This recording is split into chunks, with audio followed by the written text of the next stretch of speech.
Alright guys, so this is going to be my review of Guardians of the Galaxy 2, and yeah, I know there's been some mixed reviews, and I know some people are like, well, what did you think, DPZ? I liked it.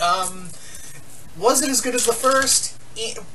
I don't know exactly. I'll have to give it a second viewing to be the judge of that, but honestly, from what I saw, I liked, and yeah, I was kind of going in here flying blind because I had heard, a lot of major reviewers did not care for this, and this is, I think this movie, as well as a few others that have been coming up, have been a great example of your own damn opinion, because a lot of people shit on Kong Skull Island, and I really dug Kong Skull Island. So, yeah, this is pick your poison in your own way, or maybe that's not the right choice of words. I suck at mannerisms and metaphors and whatever. Anyway, so this is not a perfect movie, I will say, and I'm going to do some spoilers later on, so I'm going to do a non-spoiler half to begin with. This is very much it gives a lot of people say, oh, it's a Star-Lord movie, and it focuses a lot on him. Obviously, yeah, it's his movie about finding his father. And in this universe, it's not Jason, if you've read the comics, it's not Jason, it is Ego, the Living Planet. And when I first heard that they were going, in this movie, that James Gunn was going to make Ego Peter's father, I was kind of like, really?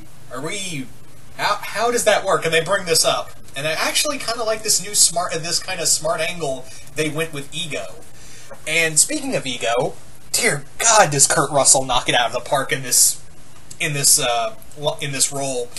He's probably been one of the best Marvel Cinematic villains, not counting the Netflix characters, the Netflix villains, because yeah, that title belongs to Wilson Fisk as probably best Marvel Cinematic Universe villain, at least in my opinion. But if we're going by movie-wise, I haven't had this much enjoyment with a villain since Ultron, since James Spader's performance as Ultron in Age of Ultron. So yeah, this is the first, in a long time, because as we all know, Marvel has this track record, and DC too, have this track record where they just waste villains but using big-name actors, which we know they can do so much more. And yeah, I mean, last Guardians, did anyone give a fuck about Ronan? No? Yeah. But this time, yeah, we actually, and I don't know, and Kurt Russell really, plays it out. You can, at one point, think, oh, it's so cool that he and Peter are just bonding, and it's great. And then you're, one moment, you're like, oh, he's terrifying. And, yeah. And I think that comes from not only the writing, but how Kurt Russell sells it in here as the character of Ego. And how they kind of play with that living planet kind of angle. Everyone in here, everyone in here was great in here. All these great moments involving, Rocket and Yondu. Michael Rooker especially, oh dear God, was he great in his scenes. Especially one in particular, which I'll talk about in spoilers. There's Mantis is a nice addition. Nebula's also, it was really cool to see Nebula. Karen Gillan really did a great job in here, where I feel like in the first film she felt very much like with Lee Pace's Ronan, where it just kind of felt like, yeah, you're just an underboss to get to the major boss and I don't care about you. Here, you care about her, and her and Gamora's relationship as sisters. Drax gets some cool stuff with Mantis. I can already hear the fanfiction being written about those two. Rocket has some great moments, especially with Yondu. Also, Michael Flanagan showed up from Sons of Anarchy. I saw those with both my parents, and both my parents were major Sons of Anarchy fans. And when Michael Flanagan showed up as one of the Ravagers, they were like, yeah. Groot, just adorable as always. The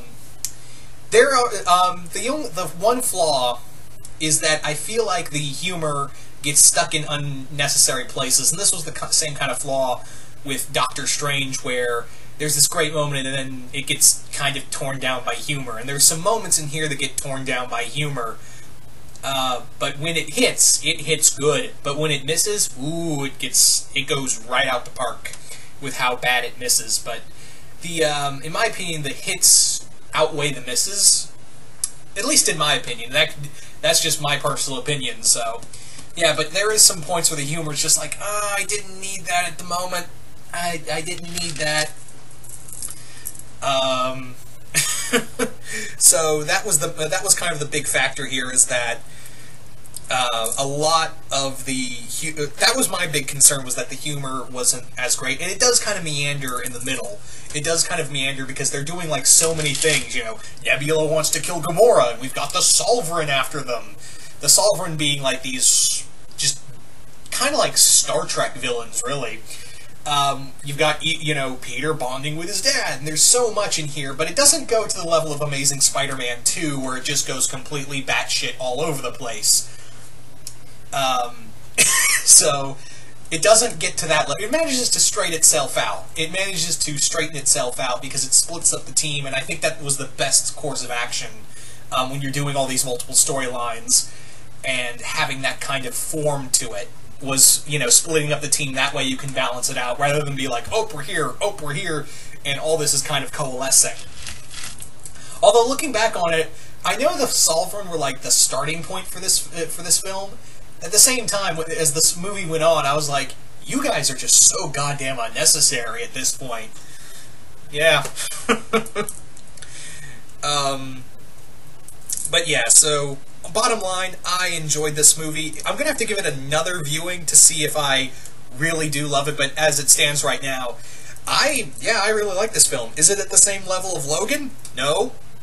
And then again, how could it top Logan? And I'm not trying to say it should have topped Logan. Just on an emotional level and how much an enjoyment, this movie was pretty good. I still say that not just with this movie, but with all the movies I've seen, including like Kong and a few others I've seen this year, Logan's kind of at the top. But this one's pretty good, and we've still got so many other superhero movies to go through. So, like I said, as it stands, this was pretty good. Again, my personal opinion, but there you go for my non-spoiler review. So from here on out, I'm going to do some spoiler talk. So if you don't want to be spoiled, get out now. I'll give you guys a couple moments to like back out or, come back or whatever. Starting now.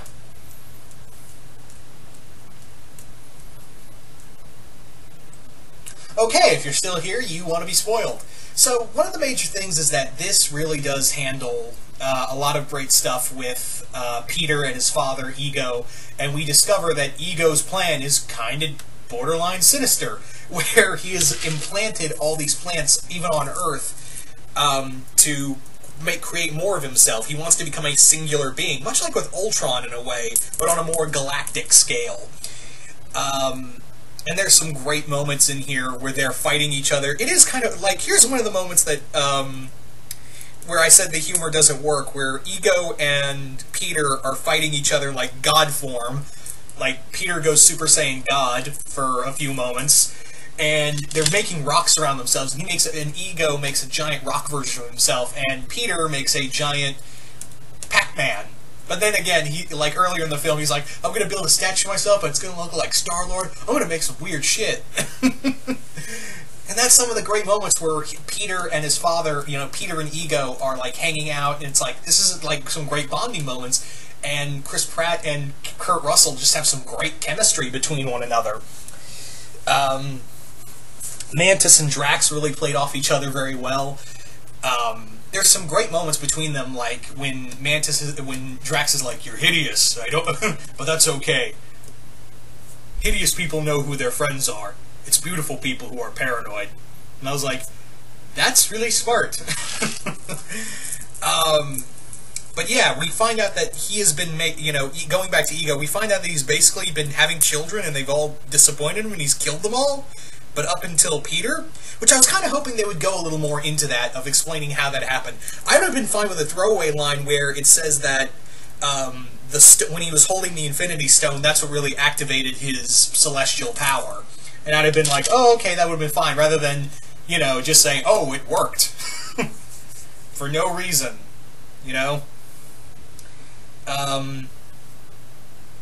So that was my thing, was just like, can I just get a throwaway line of how he got that power to work? But yeah, in here, there's also the villain of Taserface, which is ridiculous, and they play that up, and it's hilarious. Although the payoff's kind of weak, but at the same time, it works. I don't know. That's hard to explain. Like I said, there are some moments where the humor just doesn't hit, like when Groot is trying to help break out Yondu and Rocket, and the joke kind of goes on a little too long, where he keeps bringing them different stuff, and it just kind of meanders. And I was like, okay, it was funny. Can we get back to the film?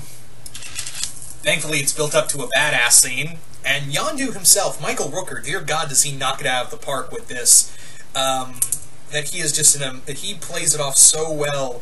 The only thing is that I would have liked to see more interaction and more between him and Quill.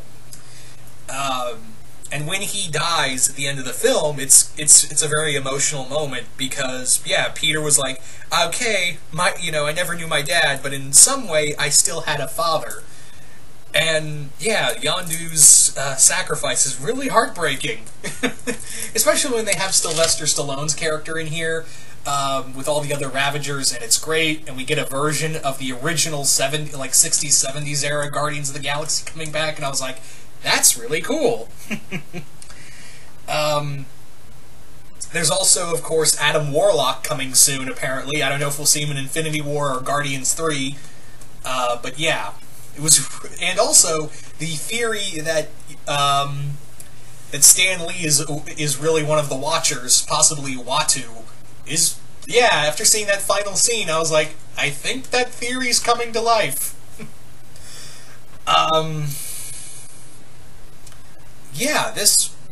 This was a pretty good movie. All in all, it was a pretty fun movie. But like I said, the jokes sometimes don't don't hit, and it meanders a bit, but when it hits, it really hits. So yeah, this was a pretty fun movie for me. So you guys tell me in the comments below, what did you guys think of Guardians of the Galaxy Volume 2?